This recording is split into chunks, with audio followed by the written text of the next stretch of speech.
6, verso 47.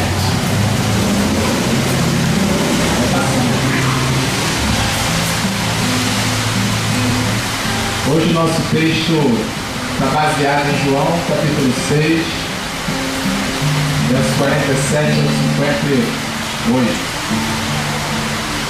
Eu coloquei ali, digitei hoje, para a gente poder ler junto, conforme a gente começa a passar. Diz o seguinte: na verdade vos digo, que aquele que crê em mim tem a vida eterna. Eu sou o pão da vida. Vossos pais comeram maná no deserto e morreram. Este é o pão que desce do céu, para que o que dele comer não morra. Eu sou o pão vivo que desceu do céu. Se alguém comer deste pão, viverá para sempre. E o pão que eu der é a minha carne, que eu darei pela vida do mundo. Disputavam, pois, os judeus entre si, dizendo: como nos pode dar este a sua carne a comer?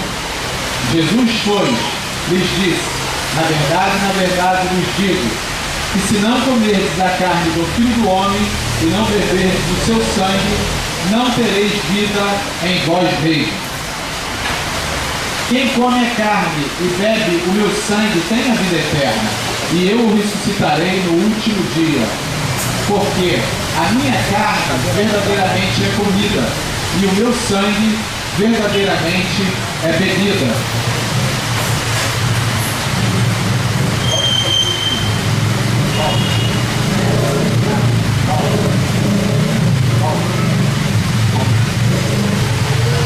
Quem come a minha carne e bebe o meu sangue permanece em mim, e eu nele.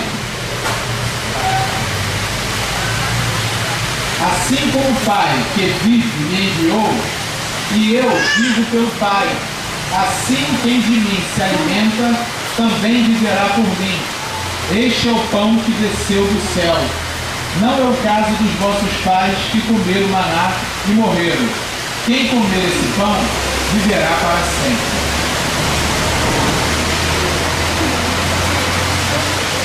Hoje eu fiz um sermão, vou acompanhar esse sermão aqui, e nós vamos dissecar essa mensagem, porque às vezes nós, quando falamos sobre essa questão do pão, de comer da minha carne, beber do meu sangue, às vezes isso não fica muito claro na nossa cabeça, no nosso entendimento. Essas palavras aqui que João nos deixou registrado sobre aquilo que o Senhor Jesus Cristo tinha dito. E essa passagem aqui, ela tem tudo a ver com a celebração da Santa Ceia, a celebração da Eucaristia. E de fato quem se alimenta dele viverá por ele. E ele é o pão vivo que desceu do céu, ele é o pão da vida. Ele de fato é aquele que nos redime, porque uma vez tendo sido alimentados por ele, nós de fato temos sustentabilidade através do plano do próprio Deus que o enviara. Então, é bastante razoável entender claramente esta passagem do Evangelho de João que ele nos deixara. E eu coloquei aqui nessa epígrafe: Jesus, na comunhão, ele nos assimila a si. Nessa comunhão, na celebração da ceia, e não somente na celebração da ceia, mas de fato no nosso dia a dia. E essa questão de ele nos assimilar a si é de fato o mais forte, ele assimila o mais fraco. Isso é uma regra. Isso acontece como em toda a natureza. O vegetal, ele assimila o mineral, o animal assimila o vegetal, e o espiritual, ele assimila o material. Então Cristo Jesus, ele nos assimila a si, ou seja, ele mesmo trabalha em nós, ele mesmo que opera o seu querer e o efetuar para que de alguma maneira eu possa me tornar como tal, eu possa me tornar como Ele. Significa dizer em concreto que Ele torna nossos sentimentos semelhantes aos seus, os nossos desejos, o nosso modo de pensar iguais ao seu. Numa palavra aos Filipenses, Paulo diz assim: de sorte que tenhamos o mesmo sentimento de Cristo Jesus. Então, para que eu e você pudéssemos ter esse sentimento e assimilar esse sentimento, ele não é feito de uma forma em que eu queira, ou que eu me posicione, ou que eu faça, ou seja, que tem algum mérito em mim, que em mim existe algum tipo de obra que possa me conduzir ao sentimento de Cristo Jesus, de forma alguma. Isaías não, Daniel, quando ele fala no capítulo 9, ele faz aquela oração intercessória, assim também como no capítulo 2 de Neemias, que ele faz a oração intercessória pelos seus irmãos. Ele disse assim: a nós, Senhor, pertence a confusão de rosto, a nós, Senhor, pertence o pecar, a nós pertence a vergonha, o errar, a nós pertence a não compreensão de fato daquilo que deveria ser. A nossa conduta é tortuosa. Isaías, ele disse assim: toda a nossa justiça é como trapo de imundícia. Então, de fato, quando tanto Daniel quanto o Neemias, na sua oração intercessória, ele pega e diz assim: mas a ti, Senhor, pertence a honra, a glória, a misericórdia, o favor, o poder. Em outro lugar, o profeta disse que nele não há sombra de variação. Então, para que nós hoje pudéssemos ter o mesmo sentimento que houve em Cristo Jesus, é algo unilateral. Ele é que quis fazer isso por Ele e por meio dEle. E sem Ele, nada do que foi feito se fez. Ele é a razão de todas as coisas. Tudo é feito por Ele. Porque, na verdade, queridos, se nós temos um bom caminho, não é de fato porque somos bons, mas se andamos em um bom caminho é porque Ele nos faz trilhar esse bom caminho. Lembra do Salmo 23? Diz assim: o Senhor é meu pastor, nada me falta. Ele me guia pelas veredas da justiça, ou seja, não sou eu que de fato ando por minha conta, mas existe algo, ou seja, alguém superior a mim, que me conduz, que faça me conduzir em uma vereda reta. Se ando em um caminho reto, não é mérito meu, mas é mérito do Filho que morreu e reconciliou a mim e a ti com o Pai, porque sem Ele, nada do que foi feito se fez. Então tudo foi feito por meio dele, para Ele, e logo nós somos assimilados. Ele mesmo diz em sua palavra que Ele não se tornaria como nós, mas nós nos tornaríamos semelhante a Ele. E o Paulo, em sua esperança, mesmo diz que um dia seremos semelhantes a Ele. Então, se de fato hoje fazemos algo de bom, se hoje adoramos a Deus, se hoje anunciamos o Evangelho, se hoje andamos no bom caminho, é porque o Senhor próprio assimila-nos a Ele, para que pudéssemos ter esse mesmo sentimento que houve em Cristo Jesus, sentimento de amor quando é necessário amor, sentimento de paz quando precisa-se de paz, ou seja, paz em meio à guerra, sentimento de atitude de longanimidade quando se precisa ser longânimo, porque às vezes precisamos ou necessitamos, ou é uma coisa da nossa própria natureza, o imediatismo. Não queremos nada para o amanhã. De fato, a gente quer queimar as etapas. A gente não quer conquistar a coisa de uma maneira paulatina, devagar, sem atropelar, sem pular os degraus.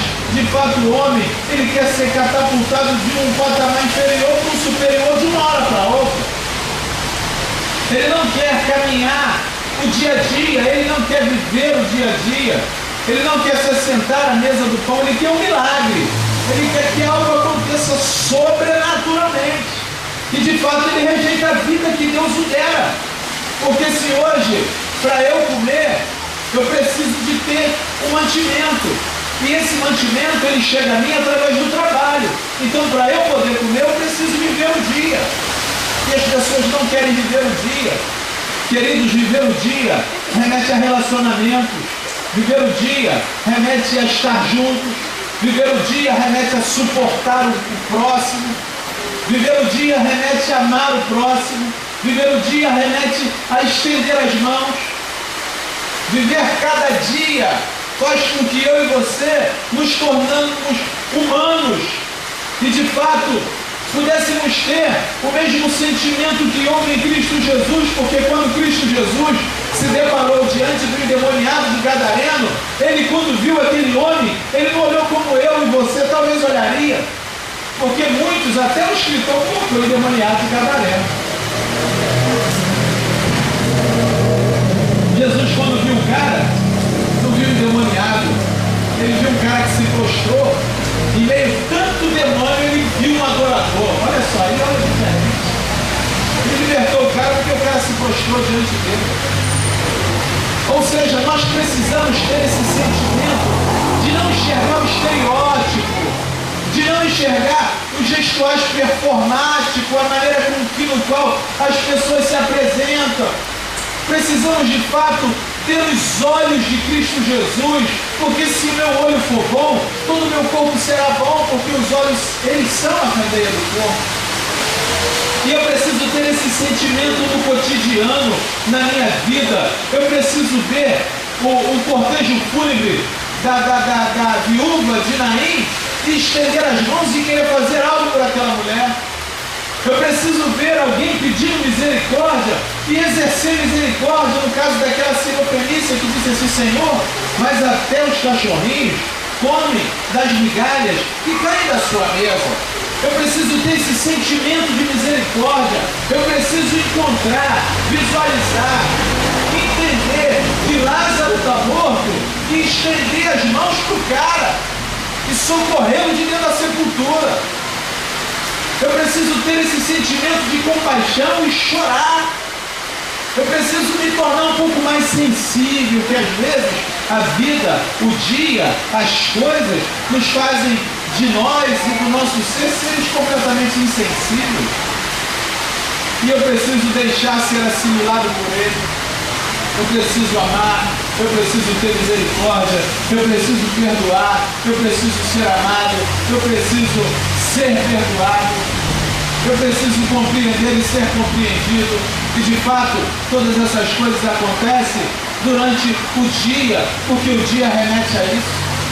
Nós precisamos ser assimilados por Ele, porque de fato, se nós o deixarmos, nos tornaremos semelhante a Ele, e assim Cristo viverá em nós. E assim eu poderei dizer que não vivo mais eu, mas Cristo vive em mim. E o viver que agora tenho na carne, vivo na fé do Filho de Deus que me amou e se entregou por mim.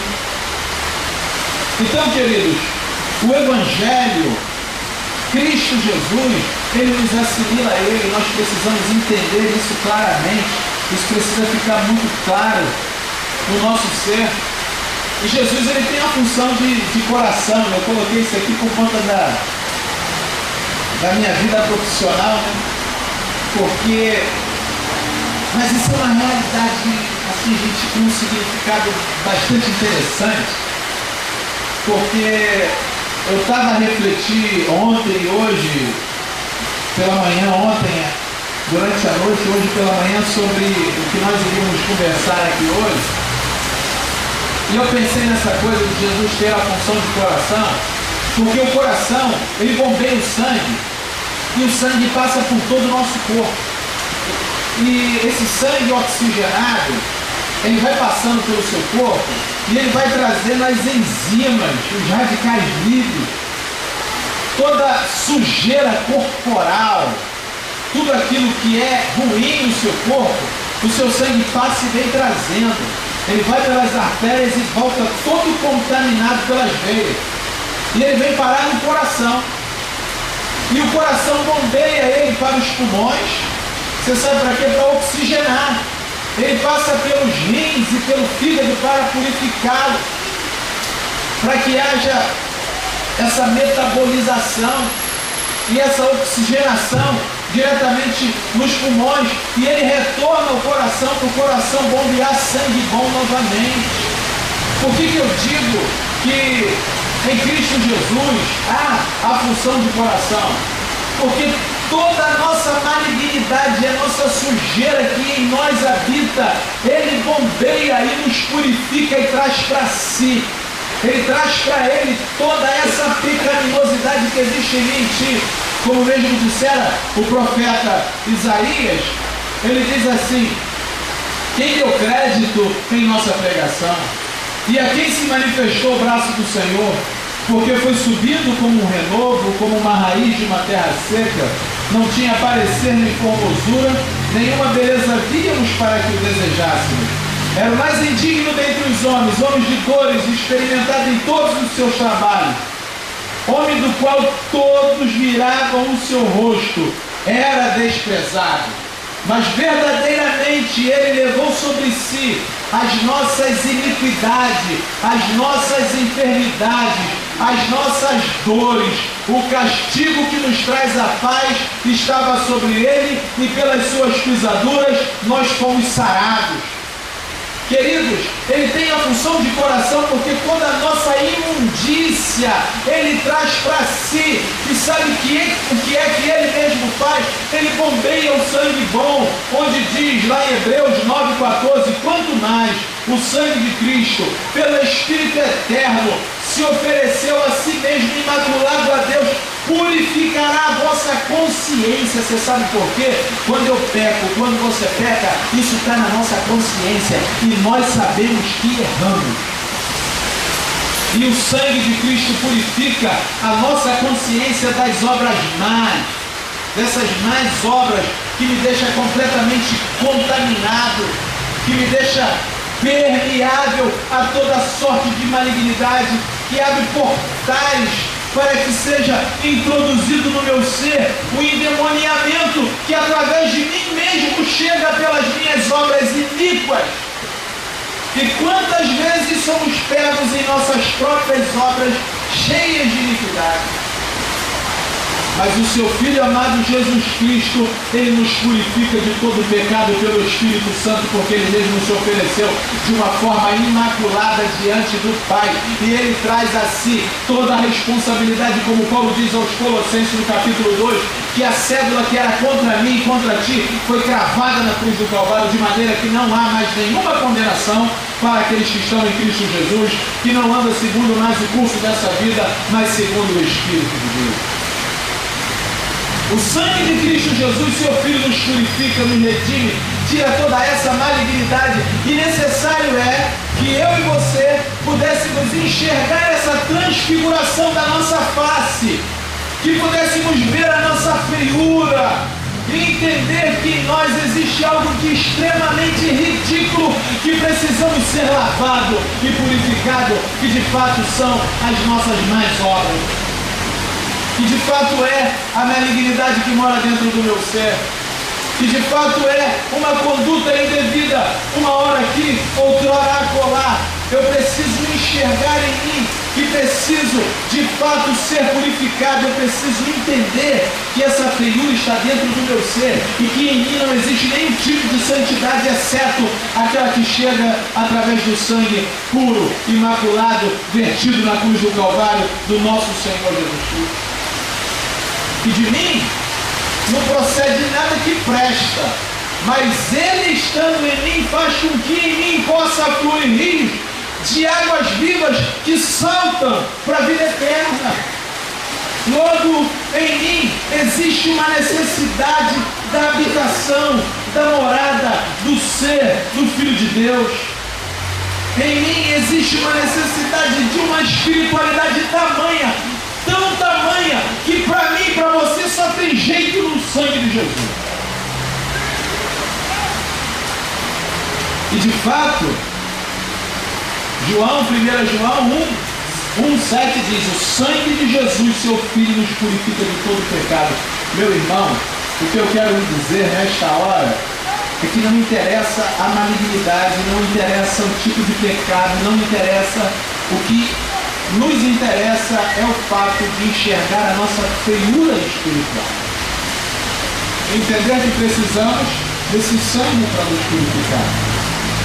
Porque o sangue de Jesus Cristo, seu Filho, nos purifica de todo pecado. E para isso se manifestou o Filho de Deus, para desfazer as obras do diabo.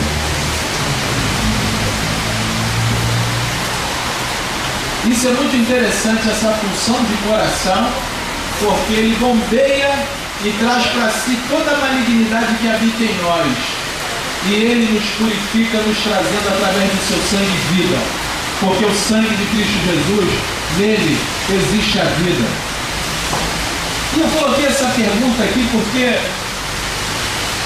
eu acredito que isso para na cabeça das pessoas. Mas com quem e com que coisa entramos em comunhão? Vamos participar da comunhão. Com quem e com quê? O que é isso? Isso para na nossa cabeça como uma espécie de incógnita. E aí logo em 1 Coríntios diz o seguinte, 10:16, o cálice de bênção que abençoamos não é a comunhão com o sangue de Cristo? Então peraí, entramos em comunhão com o sangue de Cristo, né? E o pão que partimos não é a comunhão com o corpo de Cristo? De fato entramos em comunhão com o corpo de Cristo. Na Eucaristia, nós estamos habituados a interpretar, isso é uma coisa comum, estas palavras, no sentido de entrarmos em comunhão com toda a realidade de Cristo. Nós chegamos aqui através de vários elementos existentes que constituem, ou seja, o corpo, o sangue, a alma, a divindade. Mas enfatizamos somente o lado misto. Pegamos o pão e o Senhor Jesus, aleluia, glória a Deus, Senhor morreu na cruz. E depois a gente vai embora para a nossa casa, o dia de amanhã.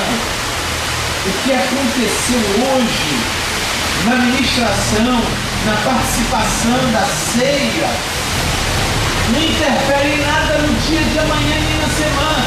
E de fato isso está completamente errado. Por isso que eu coloquei essa pergunta, com quem entramos em comunhão? Porque se entramos em comunhão, temos uma vida com aquilo que temos comunhão. Temos parte. E esse lado místico, somente o lado místico, ele te maligniza, ele te demoniza, ele te coloca num estado de mortalidade, porque o sujeito pensa que em participando do rito alcança a justificação.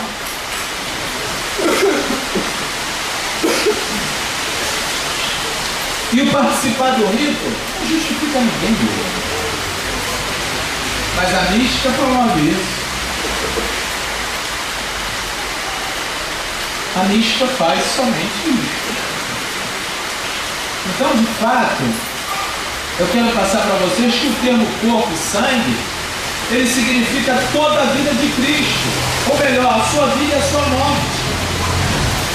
Corpo não indica um componente metafísico do homem, quanto também não indica um estado, uma condição de vida, mas a vida vivida no corpo. Que tipo de vida foi vivida no corpo?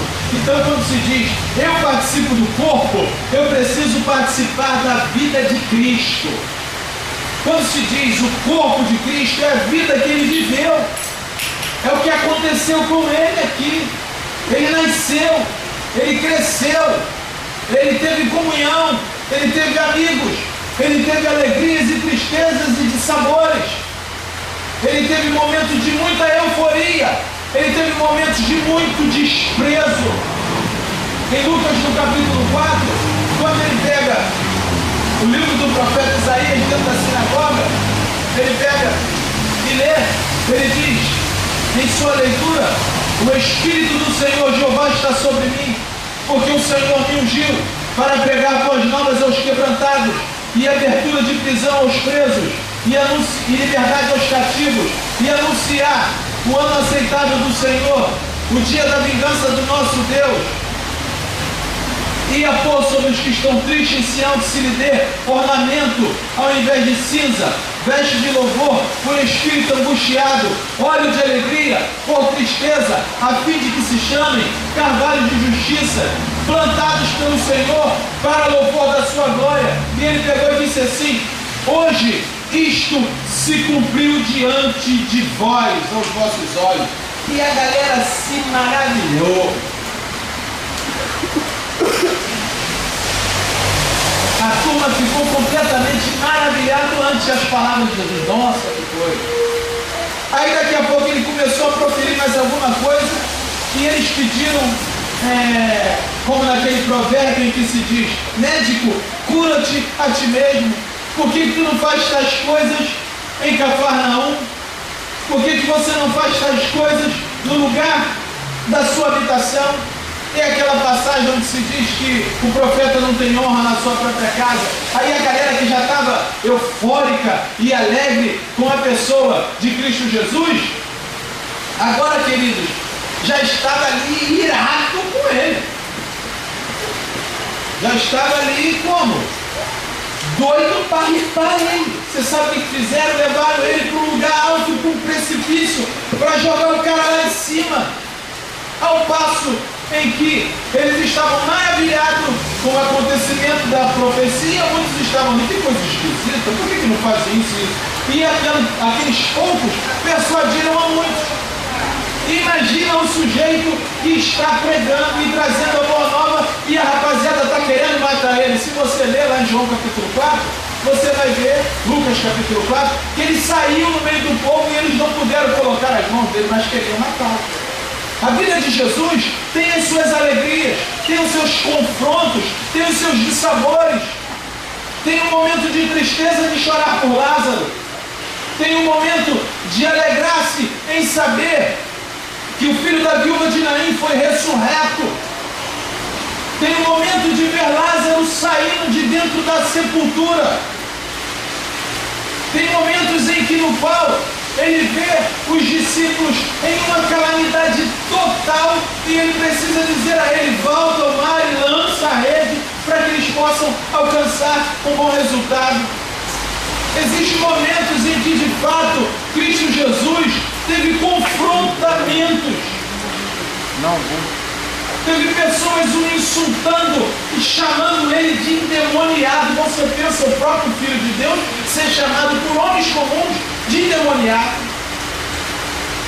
Queridos, quando se diz viver a vida ou remete-se ao corpo de Cristo Jesus, é toda a vida vivida no corpo.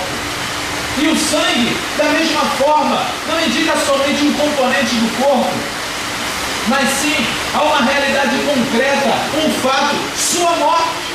Quando o escritor fala corpo e sangue, corpo, toda a vida vivida no corpo, e sangue, ele remete de fato à morte de Cristo Jesus.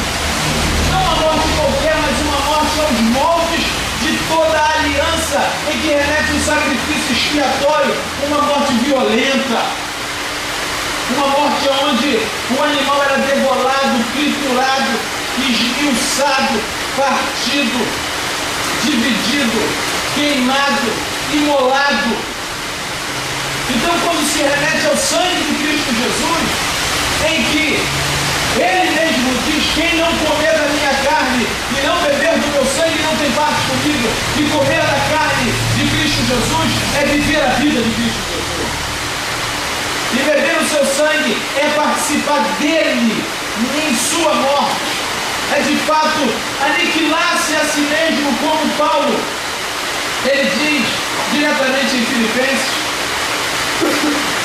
que Cristo Jesus aniquilou-se ao ponto de ser feito em forma de homem, tendo sido feito em forma de homem, padeceu a morte de cruz. Então, queridos, entenda bem uma coisa: não existe na vida de Cristo nenhum momento ou experiência que não possamos reviver e condividir com Ele. Ter comunhão contigo, Ana, Roberto, é participar da sua vida, é participar das suas experiências. Ter comunhão contigo, Ica e Lia, é viver os maus pedaços, é viver o sofrimento, é passar o aperto. Ter comunhão contigo é sair do aperto para um estado de alegria. Ter comunhão contigo, André, é chorar contigo, é viver contigo, é comer contigo, é se alegrar contigo. Ter comunhão um com o outro é participar um da vida do outro, de maneira que, se se não tivermos comunhão com Cristo Jesus, nós não nos alimentamos dele. E aquele que se alimenta de Cristo Jesus, nele mora a vida eterna, porque de fato ele é o pão vivo que desceu do céu. Ele é o pão que desceu do céu. E ele é aquele que alimenta a mim e a ti. Então, na Eucaristia, na comunhão, nós encontramos a vida de Cristo Jesus. E vivendo-a, encontramos de fato, através do seu Espírito, a eternidade. E uma vez obtendo a eternidade, nós temos de fato o Filho de Deus, que por Deus vive, e da mesma forma viveremos por ele, por meio dele e para ele. Então, amados, toda a sua vida está presente e é doada no corpo e no sangue. E eu e você precisamos assimilar João capítulo 6, versículo 47 ao 58 e entender que ele é o pão que desceu do céu, que nele mora a vida eterna, que os pais comeram o maná que desce do céu, mas aquele que comer desse pão não morrerá eternamente. Precisamos entender o que é ter comunhão com o corpo e com o sangue de Cristo Jesus. Como eu disse, de uma forma mística, comemos simplesmente o pão que foi beneficiado por mãos humanas e bebemos o cálice que da mesma forma fora feito. E de forma mística, isso não muda nada no nosso dia de amanhã, mas se de fato assimilarmos e deixarmos ser assimilados por ele, a nossa vida hoje e amanhã será transformada pelo sangue de Cristo Jesus, que de fato nos purifica de todo pecado, de toda malignidade. E aniquila todas as nossas más obras, e no sangue do seu Filho, os nossos pecados são lavados, purificados, e em mim habitará um ser que de fato viera dos céus, para que esse ser aqui, pobre e pequeno, possa ter nele vida, e essa vida é encontrada na pessoa de Cristo Jesus.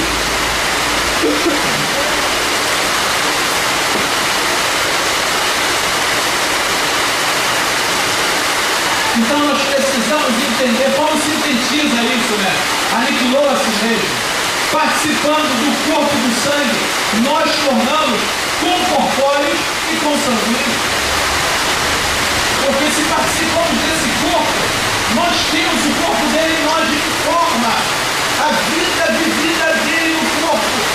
E aí eu posso então, vivendo esta vida de amor ao próximo, de confrontamentos, de rejeição, de aniquilação do meu próprio ser, porque de fato ele aniquilou-se a si mesmo. Eu preciso aniquilar as minhas vontades, o meu querer, o meu egoísmo, o meu egocentrismo, as minhas neuroses, a minha ansiedade deve ser lançada sobre ele, e eu auto me aniquilasse, para que de algum modo eu possa dizer que não vivo mais eu, mas Cristo vive em mim, e o viver que agora tenho na carne, ou seja, vivo na fé no Filho de Deus, que me amou e se entregou por mim. Isto é ter comunhão com ele. Ter comunhão com ele não é simplesmente pegar um pedaço de pão ou um cálice. Ter comunhão com ele é viver a vida dele.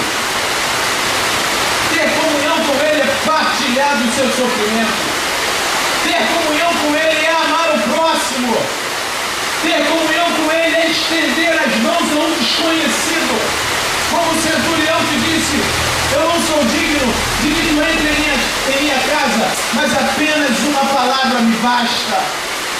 Ter comunhão com ele é ser como ele foi, é ir na casa de Jairo, é palestrar com aquela mulher do fluxo do sangue, é receber o pedido de misericórdia do cego filho de Timeu, é atender um leproso que de 9 foram embora e somente um viera.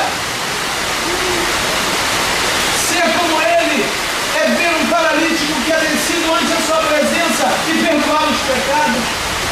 Ser como ele é aniquilar-se de si mesmo, da sua própria malignidade e de toda a sua maldade, e deixar ele assimilar em nós aquilo que ele quer que seja assimilado, para que eu e você de fato possamos ter a mente de Cristo Jesus, o sentimento de Cristo Jesus, para que dentro em mim possa surgir uma imagem e semelhança dele, por ele e para ele. Precisamos sim ter comunhão com Ele e comer da sua carne e beber do teu sangue. Precisamos entender e deixar isso assimilado como consciência em nós. O que é comer da sua carne e o que é beber do seu sangue. A verdade é que a comunhão eucarística é de tal profundidade que supera qualquer analogia que se faça. A da videira e dos ramos, onde se diz: eu sou a videira verdadeira e vós sois os ramos. O ramo participa da mesma seiva da videira, é sustentado pela mesma, de maneira que estão coligados e vivem mutuamente. Estão juntos, mas são seres inalienáveis. Cita-se também outro exemplo, outra analogia, a união dos esposos, onde diz que os dois juntos são uma só carne. De fato, são uma só carne, essa analogia. Agora, no sentido espiritual, só se for moralmente. Mas agora, ao contrário, quem se une ao Senhor forma com Ele um só Espírito, 1 Coríntios 6,17. Quem se une ao Senhor forma com Ele um único ser, como João disse: eu e meu Pai somos um. E vós sereis um em mim, assim como eu sou um com meu Pai. E esse Espírito que em nós é assimilado é o Espírito Santo de Deus, é o Espírito da vida, o Espírito que regenera, que santifica, que purifica. Se de algum modo, de algum fato, temos comunhão com Ele através do seu Espírito, porque ninguém pode dizer um ao outro: Senhor, Senhor, exceto pelo Espírito Santo de Deus. Então esse Espírito que nos assimila é o próprio Espírito Santo de Deus. E essa analogia eucarística em que, em participando desta ceia, em nós brota, surge, chega uma plena consciência do que de fato é viver em Cristo. Nós entenderemos o que é ter comunhão com Ele e quais são as necessidades de ter comunhão com Ele, porque ter comunhão com Ele é alimentar-se dele, é comer da sua carne e beber do seu sangue, porque se de fato não fizermos isso, não temos parte com Ele. E eu e você precisamos ter comunhão com Ele, deixar ser assimilado pelo mesmo. De modo que na Eucaristia, na comunhão, na ceia, no partir do pão, no participar-se de tudo isso, repete-se o que aconteceu uma vez na história: corpo e sangue. Porque vida de Cristo Jesus e a morte de Cristo Jesus, a vida, tudo que Ele viveu, o nascimento. E no nascimento, o Espírito deu ao Filho, a nós, ao mundo. Na cruz, o Filho deu ao Espírito a todos nós. Na ressurreição, Ele nos torna um com Ele. E quando nós paramos para cear, isso remete ao corpo e ao sangue, ou seja, toda a vida dele e também a sua morte mais uma vez. Mais uma vez aqui, nós assimilamos o nascimento do Filho de Deus à humanidade. Mais uma vez assimilamos a morte do Filho de Deus para toda a humanidade. E agora nesse presente momento, no estado em que qualquer um possa se encontrar, Cristo Jesus é manifesto aqui hoje, ou seja, agora e aqui. Ele se apresenta. E esse momento é um momento maravilhoso, porque de maneira que na consagração eucarística, Jesus nos deu o Espírito. Quando consagramos, Ele nos deu o Espírito. Na comunhão, o Espírito nos deu a Jesus. Porque quando partilhamos da vida de Cristo, o Espírito Santo de fato nos concede a própria pessoa do Filho de Deus. Desta forma, a unção do Espírito é derramada sobre nós e nós mergulhamos na sua unção como quem mergulha no oceano infinito de um vento perfume, ao ponto de destilar desta forma o bom perfume de Cristo. Você sabe por quê, querido? Porque nós somos o perfume de Cristo.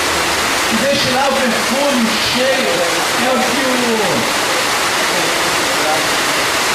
Cantares de Salomão diz assim: quando o mestre está à mesa, o meu nardo exala o seu cheiro. E ter o cheiro de Cristo é ter a vida de Cristo, é ter o comportamento de Cristo, é ter comunhão com Cristo.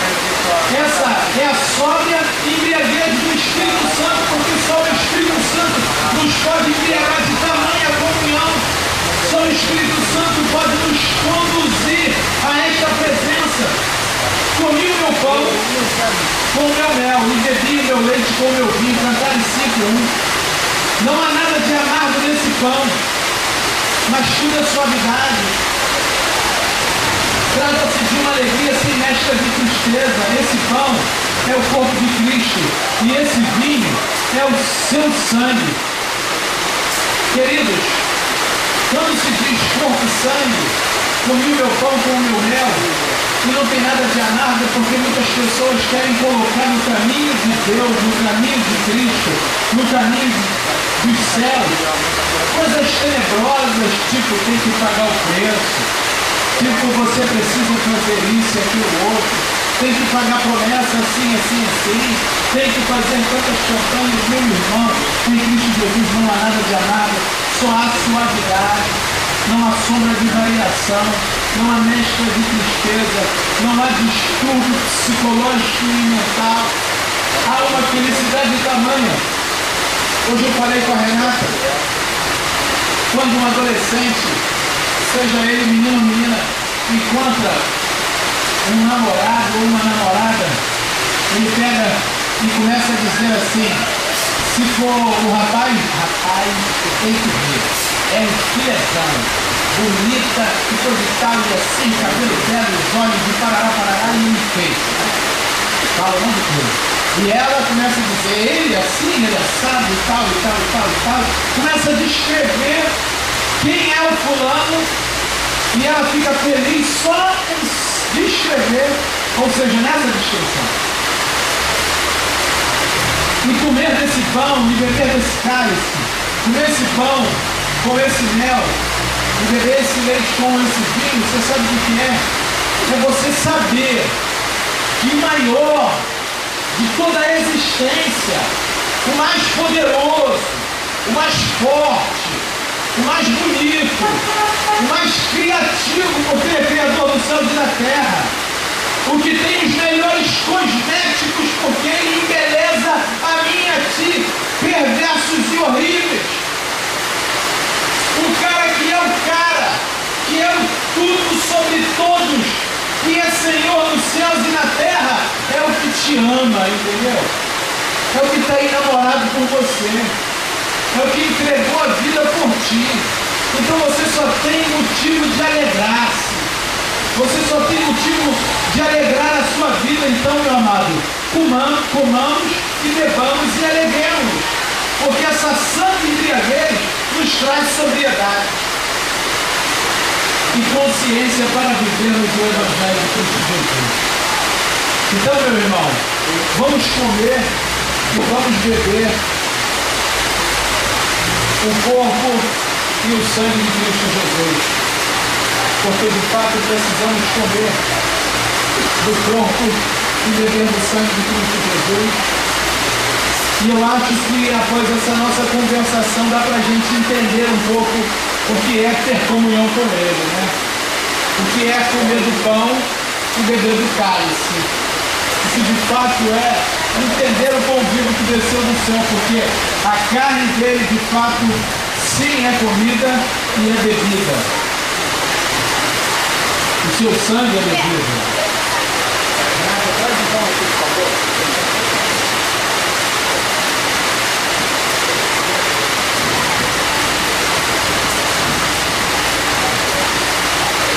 Queridos, o Senhor Jesus Cristo, na noite em que foi traído, ele tomou o pão e ele partiu. Que você possa entender que esse pão partido, ele diretamente representa o seu próprio corpo. E ele disse assim: esse é o meu corpo que é partido por vós. Fazer isto todas as vezes que comerdes em memória de mim. Quando você faz isso, quando você come, necessário é que você o faça assim. E o que é fazer isso? É partir o seu corpo por alguém. É doar vida. É ter vida. É viver a vida. Ter comunhão com Ele não é simplesmente comer um pedaço de pão, mas é viver da forma que Ele viveu. É pleitear essa vida. É viver essa vida. Porque Ele de fato é o pão vivo que desceu do céu. Então, querido, que eu e você possamos comer esse pão, esse pão. E todos podem participar do pão, sem restrição. Adultos, crianças. O nosso irmão que está presente aqui hoje também vai participar do pão. Ricardo, bota aí. Ricardo, dá o pão, Ricardo. Dá uma operação só, tá? Cristo Jesus morreu por você também, Ricardo. Por nós. Pode comer do Não pão. vale nada. Mas Ele vai fazer com que você possa valer. O sangue de Cristo Jesus foi feito por isso para Ele. Cristo e eu é a mesma coisa. Cristo Jesus nos purifica de toda a malignidade, de toda a injustiça. Partir o pão é não rejeitar.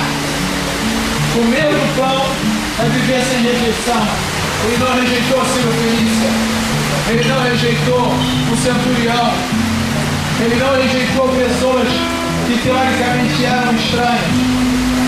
Comer do pão, meu amado, na verdade, é crer nele.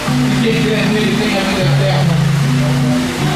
Porque disse-lhe Jesus: eu sou o pão da vida. Ele pode te dar vida, Ricardo. Ele pode dar vida a cada Dá vida a todos nós, não só Ele pode dar vida a todos nós. Comer do pão é entender que esse pão desceu do céu. Para quem comer desse pão, ou seja, quem assim viver não morrerá. Quem viver dessa forma não morrerá. E precisamos entender isso. não tenha medo de morrer.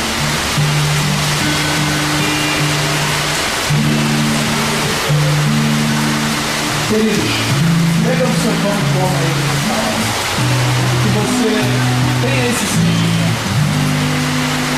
O sentimento de que você precisa viver a vida de Deus.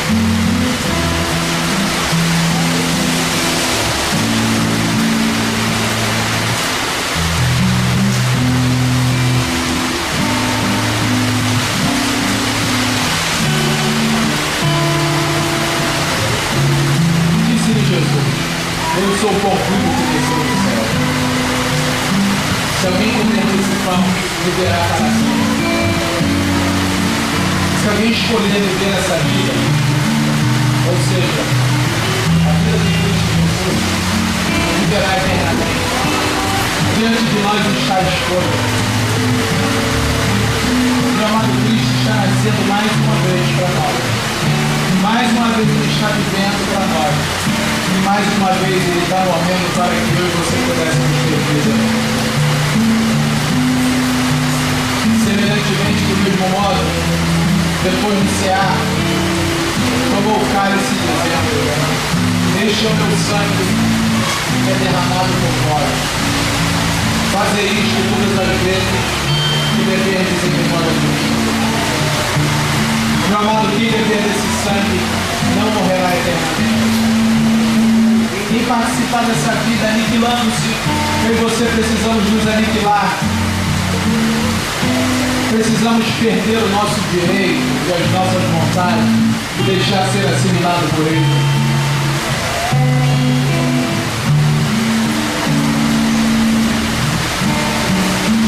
Quem come a minha carne e bebe do meu sangue tem a vida eterna, e eu ressuscitarei no último dia. Se você se aniquilar, meu amado, você terá a vida eterna. Beber do sangue, de fato, é aceitar a morte dele na cruz do Calvário e rejeitar-se a si mesmo, e não viver mais, mas deixar Cristo viver em ti. Beba o cálice, meu amado, e deixa Cristo viver na sua vida, e deixa ser assimilado por Deus.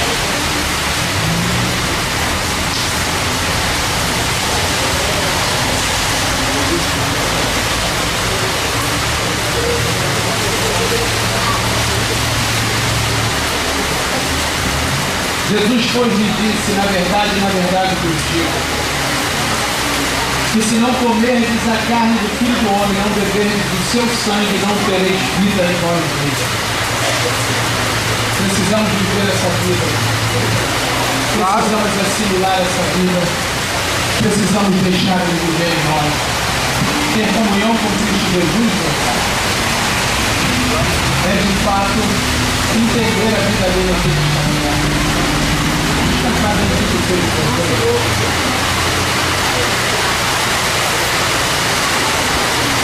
O sangue de Jesus Cristo, seu Filho, nos purifica de todo pecado.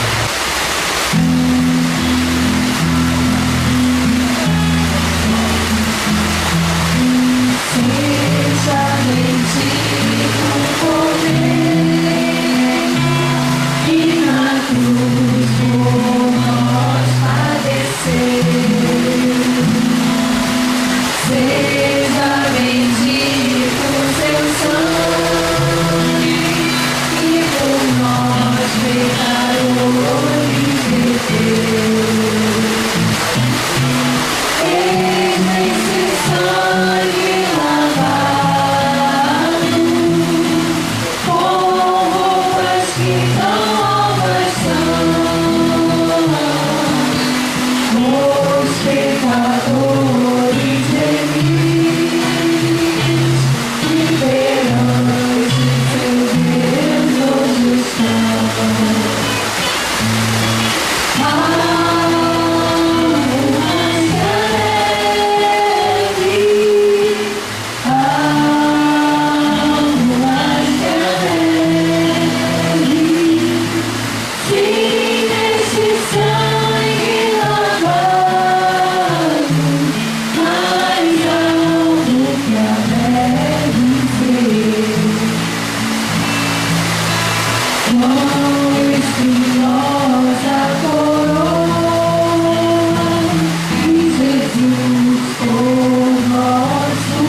Senhor.